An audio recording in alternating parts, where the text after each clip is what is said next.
স্বাগতম আরও একটি নতুন ভিডিওতে। আজকের ভিডিওটি অত্যন্ত গুরুত্বপূর্ণ, কারণ সামনের কয়েক সপ্তাহ হয়তো পুরো বিশ্বের মানচিত্রই বদলে দিতে পারে। সম্প্রতি মার্কিন গণমাধ্যম এক্সিওস এবং ওয়াল স্ট্রিট জার্নালে যে প্রতিবেদনগুলো প্রকাশিত হয়েছে সেগুলো আমাদের জানান দিচ্ছে মধ্যপ্রাচ্যে একটি বড় ধরনের সামরিক সংঘাত প্রায় অনিবার্য হয়ে দাঁড়িয়েছে।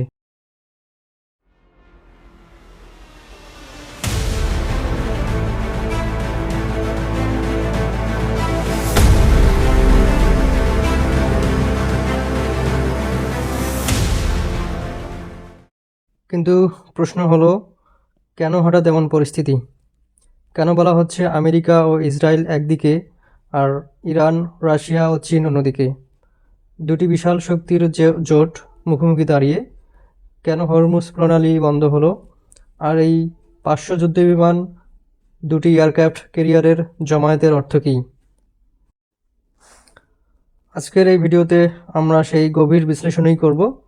চলুন শুরু করা যাক। শুরুটা কিন্তু অশান্তিতে হয়নি। আপনারা জানেন, সুইজারল্যান্ডের জেনেভায় ওমানের মধ্যস্থতায় আমেরিকা ও ইরানের মধ্যে একটি গোপন আলোচনা চলছিল। ফেব্রুয়ারি মাস থেকে এই আলোচনা চলে, যার লক্ষ্য ছিল ইরানের পারমাণবিক কর্মসূচি নিয়ে একটি সমাধানে পৌঁছানো। আমেরিকার দাবি ছিল ইরানকে তাদের ব্যালিস্টিক ক্ষেপণাস্ত্র কর্মসূচি পুরোপুরি বন্ধ করতে হবে, বিশেষ করে ইসরায়েলের নিরাপত্তার স্বার্থে। অন্যদিকে ইরান একটি সমঝোতা প্রস্তাব দেয়। ইরান প্রস্তাব দেয় তারা 3 থেকে 5 বছরের জন্য ইউরেনিয়াম সমৃদ্ধকরণ স্থগিত রাখবে, অর্থাৎ ডোনাল্ড ট্রাম্পের প্রেসিডেন্সির মেয়াদ শেষ না হওয়া পর্যন্ত অপেক্ষা করবে। তাদের সমৃদ্ধ ইউরেনিয়ামের মজুদ রাশিয়া পাঠিয়ে দেবে।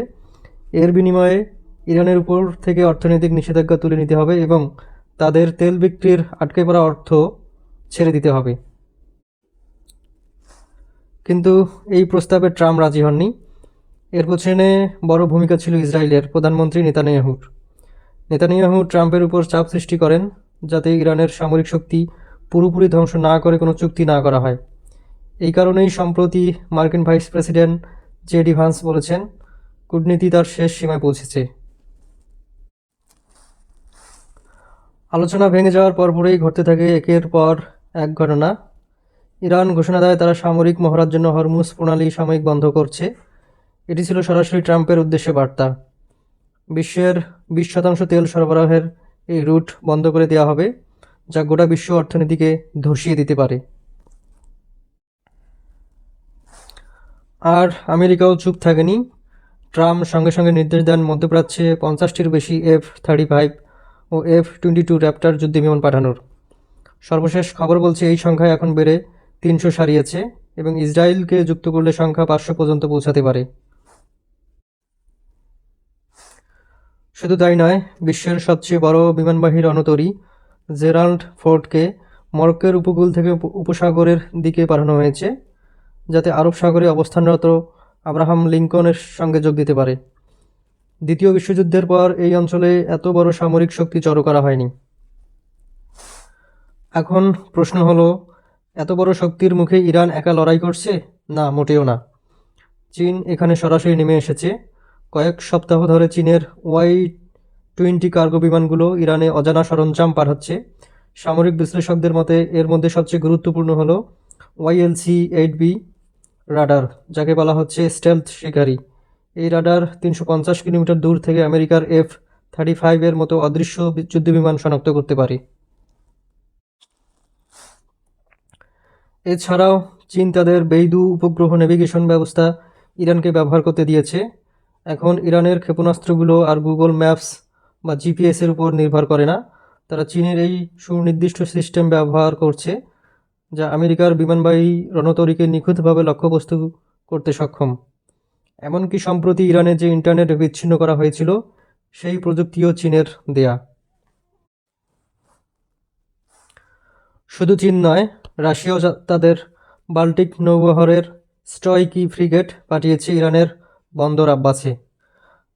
আগামীকাল থেকে ওমান সাগরে শুরু হচ্ছে ইরান রাশিয়া যৌথ নৌমহড়া, অর্থাৎ আমেরিকা দুটি বিমানবাহী রণতরীর বিপরীতে এখন রাশিয়ার নৌবহর ও চীনের অত্যাধুনিক প্রতিরক্ষা ব্যবস্থা অবস্থান নিচ্ছে। এই অবস্থায় ইরানের সর্বোচ্চ নেতা বলেন, আমেরিকার বিমানবাহী রণতরী বিপজ্জনক, কিন্তু তার চেয়েও বেশি বিপজ্জনক আমাদের অস্ত্র, যা এই রণতরীগুলোকে সমুদ্রের তলায় পাঠিয়ে দিতে পারে। তিনি ইঙ্গিত দিচ্ছিলেন ইরানের গোপন হাইপারসনিক ব্যালিস্টিক ক্ষেপণাস্ত্রের দিকে, যা হয়তো 2026 সালের জন্য বড় চমক হিসেবে প্রস্তুত রাখা হয়েছে। এখন প্রশ্ন হলো, কেন এই পূর্ণাঙ্গ যুদ্ধের প্রস্তুতি? শুধু পারমাণবিক চুল্লি নিয়ে বিরোধ? বিশ্লেষকরা বলছেন এর পেছনে রয়েছে তিনটি ভিন্ন ভিন্ন স্বার্থের সংঘাত। আমেরিকা চায় মধ্যপ্রাচ্যে চীনের ক্রমবর্ধমান প্রভাবের শেকড় উপড়ে ফেলতে।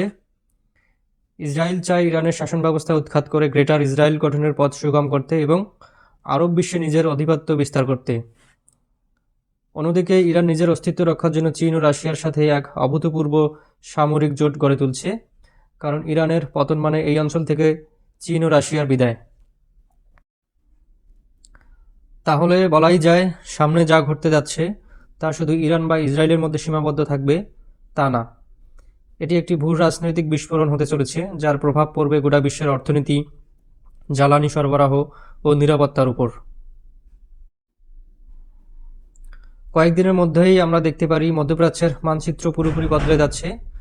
আমেরিকা কি সত্যিই এই পূর্ণাঙ্গ যুদ্ধে নামবে, নাকি শেষ মুহূর্তে কূটনীতি ফের সক্রিয় হবে, সেটাই এখন দেখার বিষয়। আপনার যদি এই বিশ্লেষণ ভালো লেগে থাকে তাহলে লাইক করুন এবং চ্যানেলটি সাবস্ক্রাইব করে রাখুন, যাতে এই সংকটের আপডেট আপনি সবার আগে পেতে পারেন। নিচে কমেন্টে জানান আপনার মতামত। আজকের মতো এতটুকুই। খুব শীঘ্রই আবার দেখা হচ্ছে নতুন কোনো বিশ্লেষণে।